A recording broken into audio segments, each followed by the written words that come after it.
Hey everyone, want to use vertical tabs in Microsoft Edge? Vertical tabs move your browser tabs from the top of the window to the left side, making it easier to manage lots of open tabs, improve organization, and boost productivity.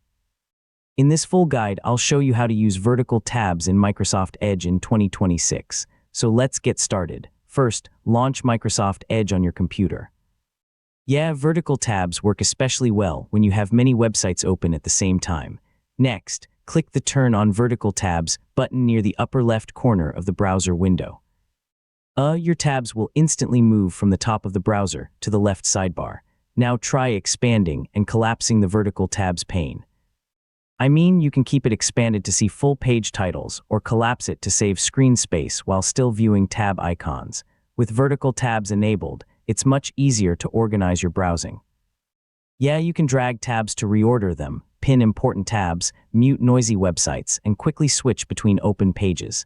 Vertical tabs work great with other Microsoft Edge features. Combine them with workspaces, split screen, collections, and tab groups to keep your projects organized and improve your workflow.